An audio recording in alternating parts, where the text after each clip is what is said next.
നമസ്കാരം. Bigg Boss Malayalam season 7 title വിന്നറായതിന്റെ സന്തോഷത്തിലാണ് സീരിയൽ താരം അനുമോൾ. ജന്മനാട്ടിലടക്കം വൻ സ്വീകരണമാണ് അനുവിന് ലഭിച്ചത്. ബിഗ് ബോസ് വിജയിയാകുന്ന രണ്ടാമത്തെ പെൺകുട്ടിയാണ് അനുമോൾ. PR പിന്തുണയാണ് അനു കപ്പിടിക്കാൻ പ്രധാന കാരണം എന്ന ആരോപണം നിലനിൽക്കുന്നത് കൊണ്ട് തന്നെ ഒപ്പം മത്സരിച്ചവരിൽ ഭൂരിഭാഗം പേർക്കും അനു വിജയിയായതിൽ അസംതൃപ്തിയും ഉണ്ട്. ഫിനാലെ വേദിയിൽ തന്നെ അത് മിക്കവരും പ്രകടമാക്കുകയും ചെയ്തിരുന്നു. അനീഷാണ് ജനമനസ്സിൽ കപ്പുയർത്തിയത് എന്നാണ് ഫിനാലയ്ക്ക് ശേഷം ഏറ്റവും കൂടുതൽ PB പ്രേക്ഷകരിൽ നിന്നും വന്ന പ്രതികരണം. എന്നാൽ താൻ കഷ്ടപ്പെട്ട് കളിച്ചു നേടിയ കപ്പാണെന്നും ഒരു PR പിന്തുണയും അതിന് തന്നെ സഹായിച്ചിട്ടില്ല എന്നുമുള്ള നിലപാടിൽ ഉറച്ചു നിൽക്കുകയാണ് അനുമോൾ. ഒന്നാം സ്ഥാനം തലനാരിഴയ്ക്ക് നഷ്ടപ്പെട്ട അനീഷിന് ഗംഭീര വരവേൽപ്പാണ് ജന്മനാടും പ്രിയപ്പെട്ടവരും ചേർന്ന് നൽകിയത്. കപ്പ് കിട്ടാത്തതിൽ വിഷമമുണ്ടെന്നും എന്നിരുന്നാലും അനീഷ് ജനമനസ്സിൽ ഇതിനോടകം വിജയായി കഴിഞ്ഞു എന്നുമാണ് ഗ്രാൻഡ് ഫിനാലയ്ക്ക് ശേഷം നാട്ടുകാർ പ്രതികരിച്ചത്. ഇപ്പോഴിതാ തൻ്റെ സഹമത്സരാർത്ഥികളെക്കുറിച്ച് അനുമോൾ പറഞ്ഞ വാക്കുകളാണ് ശ്രദ്ധ നേടുന്നത്. അനീഷേട്ടൻ റോബിനെ അനുകരിക്കുന്നതായി തോന്നിയിട്ടില്ല. ഞാൻ കണ്ടില്ല അതൊന്നും. എനിക്ക് അനീഷേട്ടനെ പോലെ ആകാൻ പറ്റില്ല.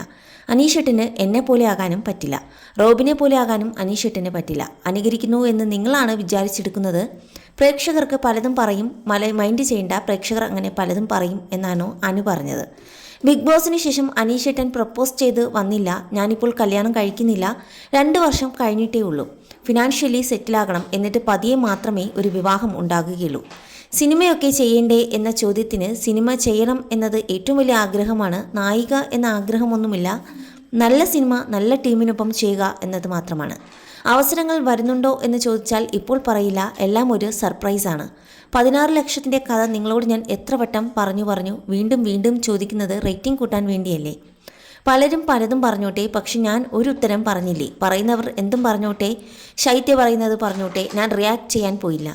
നമ്മൾ മനുഷ്യരല്ലേ, സ്ട്രോങ് ആയി നിന്നാൽ അല്ലേ പറ്റൂ. ലൈഫ് മുന്നോട്ട് പോകണ്ടേ? ഇനി ഇങ്ങനെയുള്ളതൊക്കെ വരും. സഹിച്ചും ക്ഷമിച്ചും കരഞ്ഞും നിൽക്കുക.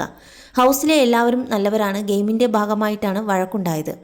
സൗഹൃദം ആരുമായിട്ടാണെന്ന് ചോദിച്ചാൽ ലക്ഷ്മി, മസ്താനി, പ്രവീൺ, ഒനീൽ, അഭിലാഷ്, ആദില, നൂറ എല്ലാം നല്ല സുഹൃത്തുക്കൾ തന്നെയാണ്. ലക്ഷ്മി, മസ്താനി, പ്രവീൺ, ഒനീൽ, അഭിലാഷ് തുടങ്ങിയവരാണ് ഇവിടെ വന്ന ശേഷവും എന്നെ കോൺടാക്റ്റ് ചെയ്തവർ.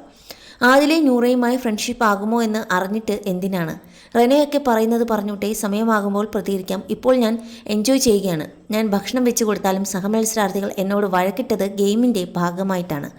കുക്കിംഗ് എനിക്ക് ശരിക്കും അറിയില്ല. MG സാറിൻ്റെ ഇൻ്റർവ്യൂവിൽ ഞാൻ തള്ളിയതാണ്. ഒന്നും അറിയില്ലെന്ന് എങ്ങനെ പറയും എന്ന് കരുതി. അന്ന് അത്രയും പ്രായവും ഉണ്ടായിരുന്നുള്ളൂ. ചേട്ടൻ പൊറോട്ട അടിക്കും, അതാണ് ഞാൻ അവിടെ പറഞ്ഞതെന്നും അനുമോൾ പറഞ്ഞു. ശൈത്യ അനുവിനെ വിളിച്ചു എന്ന് ചോദിച്ചാൽ ഇപ്പോൾ വേറെ എന്തെങ്കിലും ചോദിക്കാനുണ്ടോ എന്നാണ് അനു ചോദിച്ചതും. എന്തായാലും അനുവിന് ജന്മനാട്ടിൽ ഉൾപ്പെടെ വലിയൊരു സ്വീകരണമാണ് ലഭിച്ചിരിക്കുന്നത്. അനുവിന് ഇപ്പോൾ മറ്റൊന്നും ശ്രദ്ധിക്കാനുള്ള സമയമില്ല. മാത്രമല്ല തൻ്റെ സന്തോഷത്തിൽ തനത് ആസ്വദിക്കുകയാണ്. ആ ഒരു വിജയം കിട്ടിയതും ആളുകൾ അനുവിനെ തേടിയെത്തുന്നതും അതുപോലെ ആരാധകർ എത്തുന്നതും ഒക്കെ അനു ആസ്വദിക്കുകയാണ്. മറ്റൊന്നിനോടും ഒന്നും പ്രതികരിക്കാനോ ഒന്നിനുമില്ല. സമയമാകട്ടെ, അപ്പോൾ ഞാൻ പ്രതികരിക്കാം. ഇപ്പോൾ ഞാൻ ഇതൊക്കെ ശരിക്കും ആസ്വദിക്കുകയാണ് എന്നാണ് അനു പറഞ്ഞു നിർത്തുന്നതും.